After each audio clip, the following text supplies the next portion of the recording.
Hey guys, welcome back to the channel. It's the Jade Gemini. This afternoon I'm super excited to go ahead and bring you this guy right here. This is a Victorinox 91mm Explorer. I'm going to go ahead and go over in this review just some generals about it. I'm going to tell you what I like, what I love, what I dislike, and if it applies, what is rubbish about the Victorinox Swiss Army knife Explorer model. Before we do that though, I'm going to actually go ahead and get some size comparisons out of the way. So most of you, I'm sure, especially if you're in the EDC hobby, know what the size of a Swiss Army knife is. But if you're not, which I'm hoping, always getting new people into the hobby, or maybe you're just looking for a knife and this is what you thought of as a Swiss Army knife, that you might not know all the different sizes. So I'm going to compare it to more general sizes instead of like, this is a Hender and this is a micro or whatever. So this is it as a card, standard, sort of debit credit card size. And then here is the size when it comes to a standard AA battery. Also going to look at it at the top. As you can see, this guy is definitely on the thicker side. It's kind of squared all around. This is a 4-layer Swiss Army knife, which we'll go ahead and get into. So, getting that all out of the way, jumping into what I like. Well, what I like first off the bat is, well, this is a Victorinox Swiss Army knife. I have an extremely close relationship with the brand. As a kid, my stepdad ended up going ahead and getting me a Victorinox Swiss Army knife, and ever since then, they've been an absolutely detrimental part.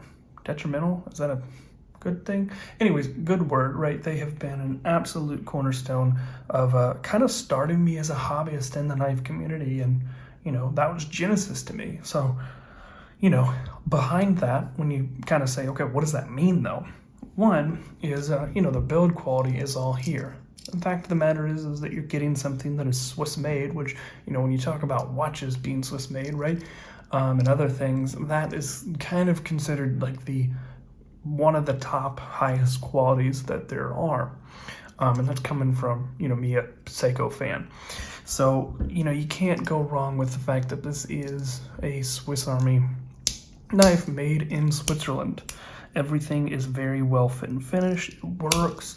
Nothing doesn't work. Everything has been thought out, well sorted out, and good to go. The next thing is what you see here. The fact that, the walk and talk on all these tools are really, really fun. As being a knife enthusiast, fidgeting with a knife, opening it slow and closing it or flicking it and then letting it drop shut like a guillotine, that's all things that are really fun to me. So the fact that you can get sort of the same, almost, not hydraulic, but you can get the same funness fidgeting all the different tools, closing and opening them all, is really a nice thing, and it just kind of comes along with that quality. The next thing that I really, really like about this is the steel that is used. You're not winning any awards when you come to the edge retention of this steel, but on the other hand, what this means is that the steel is highly, highly corrosion resistant. And also with the finishing, if it does get a little corrosion spot, you can use something like Flitz on it, which is a, sort of rust remover / polish. And you can take everything right back to how it was before, so without seeing any imperfection. So there was some little tiny corrosion spots on both sides of here, and I used some Flitz on it, and it's good to go. It's all polished, so you don't have to worry about it messing up any finish. If anything, it's just going to take away scratches and make it look brand new again. So that's a nice little thing, especially when you're talking about a tool that is really designed for EDC. The next thing that I like about this knife is the fact that it's thick, yes, but it's still carryable. This, you can use something like this, which I love, with the key ring. And you could hang this on the inside of your pocket, kind of like a pocket clip, and not really notice that it's there. Or I put this in the 5th pocket of my jeans all the time, and it is completely fine, just nestled in there. It's not going anywhere with this. I can take it out, do what I need to, put it back in, good to go. You really can't go wrong with a Victorinox. And, you know, this one with its tools, something that is really, really great. So that's the next thing, is what I love about this tool is the tool set, right? There are some things that at first I had some reservations about. For example, there are Victorinox that replace your corkscrew with a Phillips head. And that's okay, right? But I've come to like the corkscrew for a reason that we'll go ahead and go over. This Explorer comes with a Phillips head, which is really good. You know, the title of this video will probably be like the Hobbyist Victorinox, right? And I really mean that because, you know, a hobbyist isn't going to be as lightweight as possible, as minimalist as possible necessarily. It's going to be something that covers a multitude of different things and maybe some niche or interesting, you know, views on that. So this is really great to carry every day because I always have a full-fledged real working screwdriver that locks into the side and comfortably is sort of scalloped right here to be able to have a, I'm saying choiled. Yeah, it's scalloped right there or cut out right there to comfortably be able to get some torque on it. Or you can have a somewhat inline experience with this. So for me being a dad, if a toy goes wrong, you know, whether it's a special electronic sink that my toddler plays with, or, you know, it's a little thing, I can easily get in here, take these screws out. I mean, it's a real working screwdriver, no problem. Also, this thing is tough. It's a real tool. It's not just some fancy little thing that can't really get done to work. I actually had a planter box falling off of the front of my house, and I used this just like this to actually take it out of concrete block out of the side of my house. So it is a real deal tool that you can rely on and put some torque behind, and there's no play even with that. So that's really one thing that I like in the tool set. The next thing that I kind of felt like is a waste, and I feel like a lot of people do as well, sorry, my OCD is screwing this and we don't really need to do that, is actually the magnifying glass. Now the magnifying glass at first seemed silly. However, as a hobbyist, I've found a use for it that is insanely great.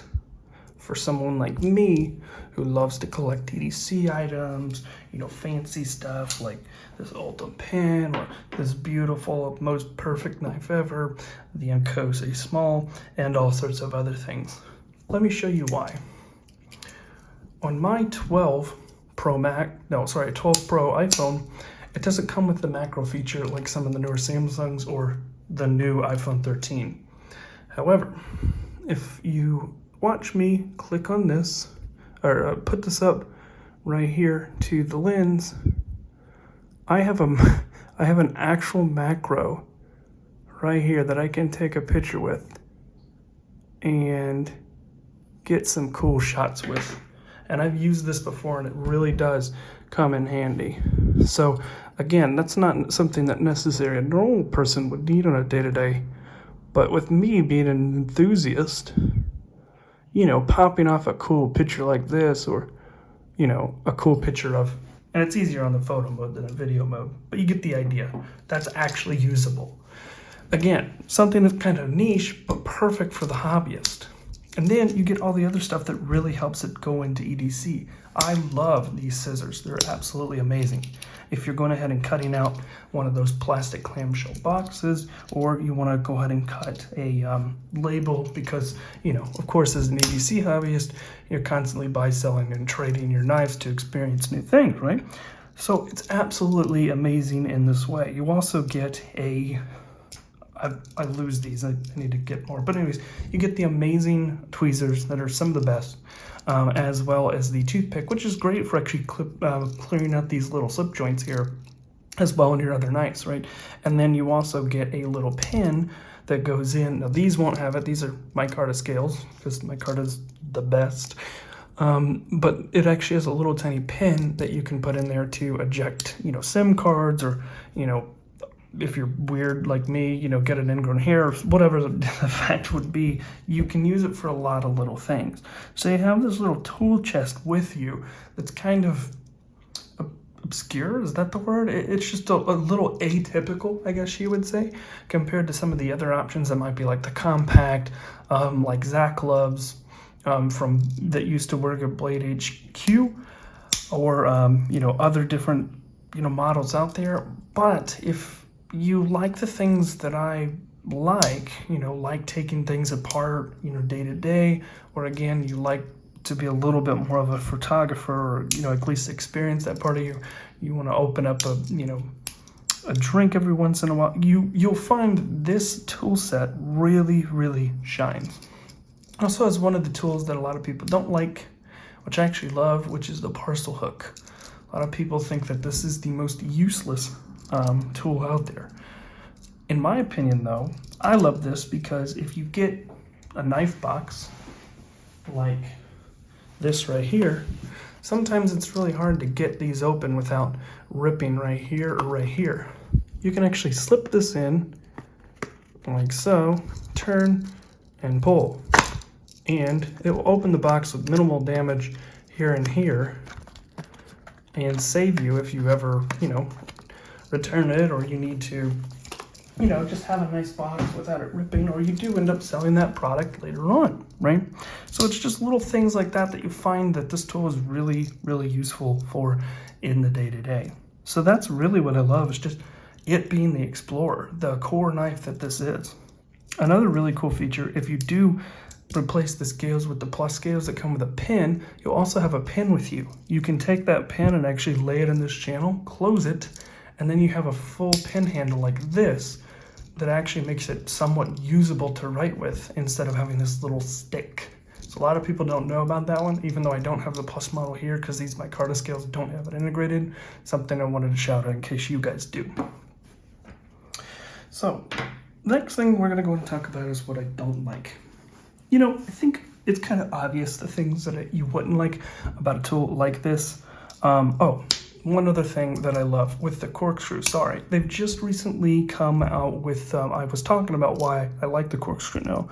One, you never have a corkscrew around you if you need it, so that's one thing. But two, they actually have these replaceable little screws that you can put on here. And they used to have just a flathead screwdriver, which was actually okay for taking off spring bars. It was kind of hard, but you could get it maybe, you know, 1 out of every 5 tries.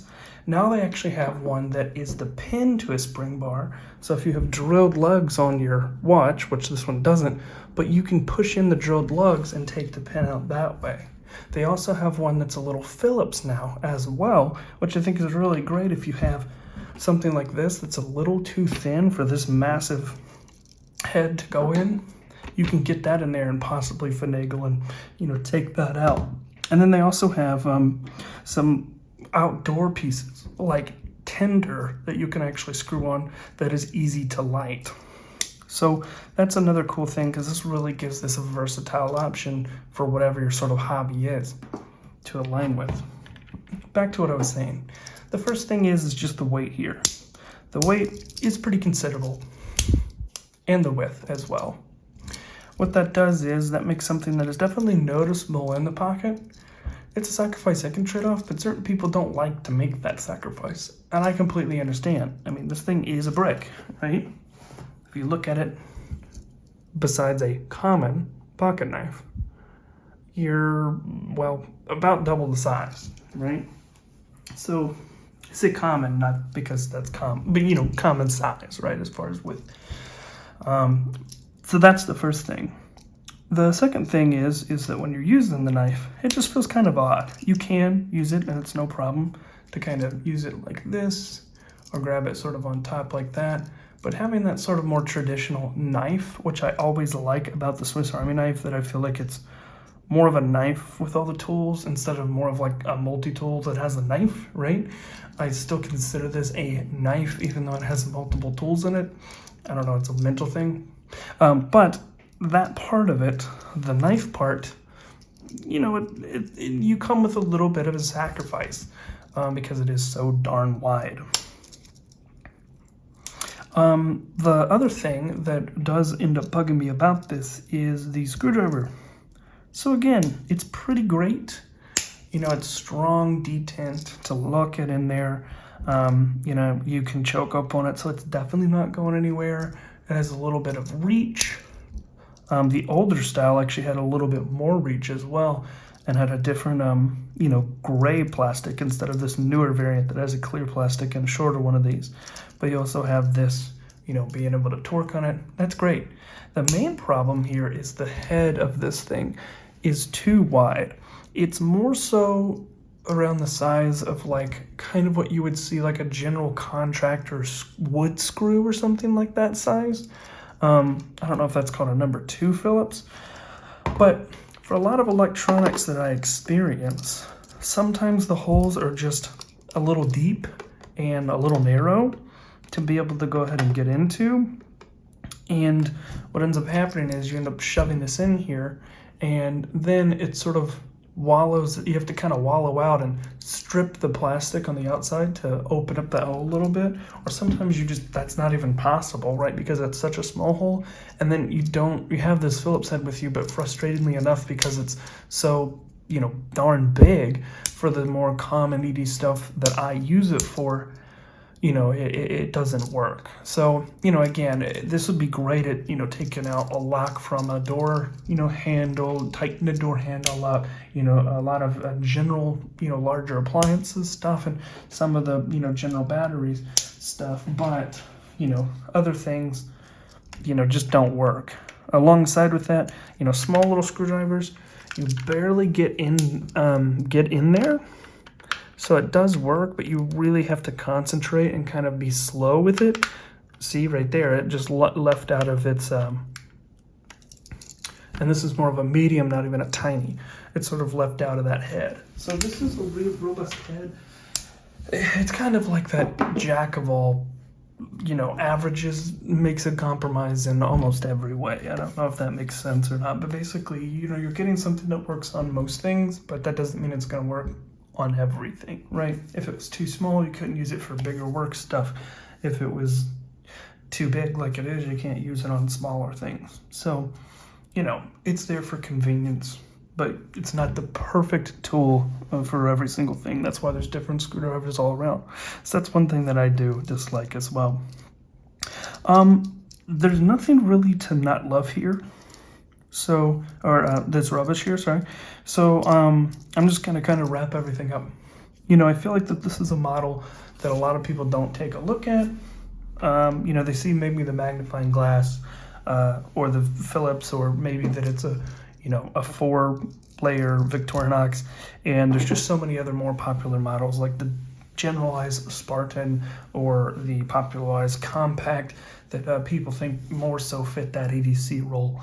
And even though those are absolutely amazing products, I feel like, you know, if you are looking for some of the things, and maybe some of the things you didn't even know you're looking for, but want, that you could end up going ahead and using every day, this is an absolutely fantastic option to throw into the pocket. And that's why it is one of the 3 Victorinox that are in my rotation every single day, along with a Pioneer Soldier, as well as a another Victorinox 58mm that I'm going to end up reviewing for you guys here shortly. So I hope you liked that video. If you do have any questions, please go ahead and leave them down below. If you do like this, go ahead and give a like as well as subscribe, as it helps the channel so much. Hope you did go ahead and enjoy this. I appreciate you also taking time to watch this video, as there's so many other great content creators that you could be watching right now. You decided to take time and click in my little channel over here. So I really do appreciate that. Hope everybody has a fantastic rest of your week. Take care. Peace.